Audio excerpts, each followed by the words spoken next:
তার সিনেমা নেই, কোনো মুভি নেই, যার কোনো ইনকাম নেই, সে কীভাবে বালমানের মতো বা অমুক ব্র্যান্ড তমুক ব্র্যান্ড এই যে 50,000 টাকা মানে টি শার্ট পরে। তো এটা সম্পূর্ণ উপরওয়ালার ইচ্ছা এবং মেয়েদের ইচ্ছা। বিশেষ করে মেয়েরা যেহেতু আমাকে স্পন্সর করে, তাদের ক্রেডিট তো দিতে হবে, নাহলে তো গেঞ্জি খুলে নেবে। হঠাৎ করে দেখা যাবে যে গেঞ্জি খুলে নিচ্ছে, আমার টি শার্ট খুলে নিচ্ছে। জায়েদ ভাইয়া কেমন আছেন? জি আলহামদুলিল্লাহ, জায়েদ খান তো সবসময় ভালো থাকে। বাংলাদেশের এমন একটা সুখী হিরো, এমন একটা চিল মুডে থাকা হিরো, সেটা one and only Zayed Khan. তো আলহামদুলিল্লাহ ভালো আছি, তুমি কেমন আছো? জি জি ভালো আছি। আপনার লুকটাতে আজকে একটু ব্যতিক্রম কিছু দেখা যাচ্ছে। আপনি কোন ব্র্যান্ডের টি শার্ট পরে আসছেন আজকে? ও, তোমরা তো দেখতেই পাচ্ছ, তারপরেও তোমরা দেখলে অবাক হবা এবং তোমাদেরকে আসলে বলতে হচ্ছে যে আজকে কিন্তু এই যে আমি বালমানের টি শার্ট পরে এসেছি। বালমান ব্র্যান্ড, নিশ্চয়ই নাম শুনেছো তো? হ্যাঁ হ্যাঁ অবশ্যই। তো সেই ব্র্যান্ডের টি শার্ট পরে এসেছি। আসলে অনেকে তো বলবে যে জায়েদ খানের এত টাকা হয়ে গেছে যে বালমানের মতো একটা ব্র্যান্ডের টি শার্ট পরতেছে।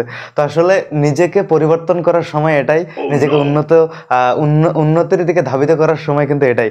সো জায়েদ খানের মধ্যে এই যে বালমানের টি শার্ট আমার গায়ে, এটা কোনো ব্যাপারই না, কারণ এর থেকে নামি দামি ব্র্যান্ড কিন্তু এর আগে আমি ইউজ করেছি। তো যাই হোক, রোলেক্সের দিন শেষ, বালমানের বাংলাদেশ। তো এই হচ্ছে অবস্থা টোটাল মিলে। আর কি বলবো, আসলে খুবই ভালো লাগছে। মূলত এরকম বালমানের টি শার্ট আরও অনেকগুলো আছে। আর তোমরা তো জানো যে এর আগে কিন্তু আমি টি শার্ট পরে ভাইরাল হয়ে গেছিলাম। এর আগে একটা টি শার্ট পরেছিলাম 50,000 টাকা দাম, জন্য কিন্তু মিডিয়া পাড়ায় মানে প্রচুর পরিমাণে ঢল পড়ে গেছিল যে জায়েদ খানের মতো একজন সুপারস্টার, যার সিনেমা নেই, কোনো মুভি নেই, যার কোনো ইনকাম নেই, সে কীভাবে বালমানের মতো বা অমুক ব্র্যান্ড তমুক ব্র্যান্ড এই যে 50,000 টাকা মানে টি শার্ট পরে। তো এটা সম্পূর্ণ উপরওয়ালার ইচ্ছা এবং মেয়েদের ইচ্ছা। বিশেষ করে মেয়েরা যেহেতু আমাকে স্পন্সর করে, তাদের ক্রেডিট তো দিতে হবে, নাহলে তো গেঞ্জি খুলে নেবে। হঠাৎ করে দেখা যাবে যে গেঞ্জি খুলে নিচ্ছে, আমার টি শার্ট খুলে নিচ্ছে, এরকম একটা অবস্থা। তো যাই হোক, সেই সাথে এই যে ঘড়িটা দেখছো, এটা কিন্তু সেই রোলেক্স না, আগেরটা না, যদিও বা একই রকম দেখতে। এটা আমাকে গিফট করেছে একজন। এখন বলুন কে? আমি জানি যে নামটা জিজ্ঞেস কর, এটা তো বলে দিলে মনে করবেন যে তার সাথে আমার প্রেমের গুঞ্জন, তার সাথে আমার প্রেমের। না না না, এটাই তো সমস্যা। এই যে বলে দেবো, এটাতেই দর্শকরা বিভিন্ন ধরনের, এক একজনের মাইন্ড এক এক রকম। জায়েদ খানকে নিয়ে তো উল্টাপাল্টা ভাবতে মানুষের টাকা পয়সা লাগে না, তারা মানে ভাববে সব মজা পায়, ট্রল করে। তো যাই হোক, বিষয়টা হলো এই ঘড়িটা, এই যে তোমরা দেখছো, এটা কিন্তু রোলেক্স না, এটা আরও একটা ব্র্যান্ড। আসলে সে নামটা এখন মনে পড়ছে না, বালমানেরই ম্যাচ করে। ওটা মনে হয়, এটা বালমান, আর ওটা মনে হয় কি মানে এরকমই হবে আর কি, রিলেটেড একটা নাম। তো যাই হোক, সেটা ইউজ করছি। তো প্রিছিলা আমার ছোট বোন, তাকে আমি ছোট বোনের চোখে দেখি, সে কিন্তু আমাকে এটা গিফট করেছে। আসলে অসাধারণ, কি বলবো। এটা কিন্তু নেট দুনিয়ায় প্রচুর পরিমাণ ভাইরাল। আমি একটা রিলস আপলোড করেছি, সে আমাকে পরিয়ে দিচ্ছিল। ভাই হিসেবে একজন বোনের যে এই যে উপহার, সেটা তো অবশ্যই সাদরে গ্রহণ করে সেটা ডিসপ্লে আকারে দেখাবে অবশ্যই প্রত্যেকটা ইন্টারভিউতে, তবেই না প্রিছিলা খুশি হবে। তো এই যে ইন্টারভিউটা অবশ্যই প্রিছিলা দেখবে, আমার রিকোয়েস্ট।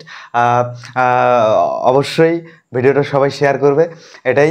আর বিশেষ করে এই যে ট্রলকারীদের কথা বললাম, আমাকে নিয়ে যে উল্টাপাল্টা চিন্তা অনেকে করে ফেলেছে, নেগেটিভ কমেন্টে অনেকে কিন্তু যে প্রিছিলা প্রেমে বললো নাকি, আপনার এতটুকু ছোট মেয়ে, আপনার মেয়ের বয়সে আপনি বিয়ে করলে তো এতদিন এত বড় একটা মেয়ে হয়ে যেত না।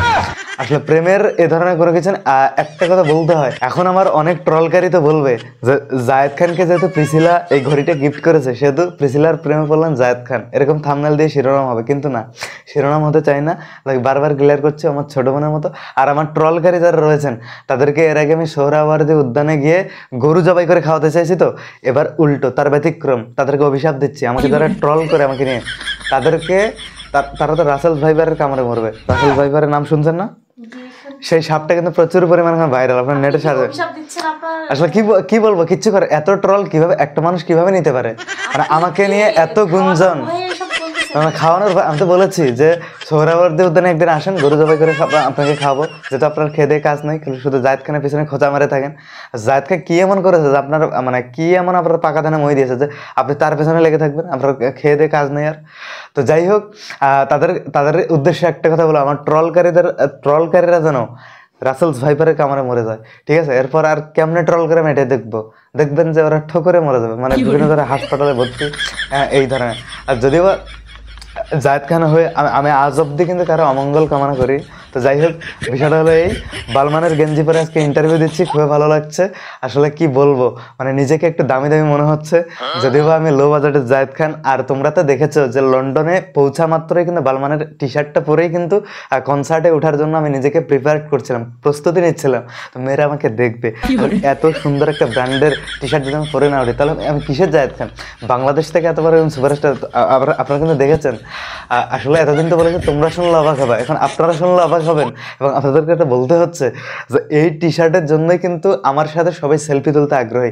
বালমানের মতো এত দামি একটা টি শার্ট, অনেকের নাম শুনে আবার হাসবে, বালমান এটা আবার কেমন নাম? বালমান, বালমান মানে এটা কি ধরনের নাম? তো যাই হোক, আমি লো বাজেটে জায়েদ খান যেহেতু, সবার উদ্দেশ্যে একটা কথাই বলছি, আসলে ভাই আমার তো বালমান কেনার টাকা নেই। তো বিষয়টা হলো, মিথ্যা কই আর কি লাভ, ইন্টারভিউ যেহেতু শেষ, এটা তুলে ফেললাম। আসলে ভাই আমার এই যে কালমান রয়েছে, এই কালমান গেঞ্জিটা দিয়ে এতদিন ইন্টারভিউ দিয়েছে, এটারই উপর বালমান লাগাইছি। সরি, উল্টা করে দিলাম, এই যে সোজা করে দে, এই হচ্ছে আমার বালমান।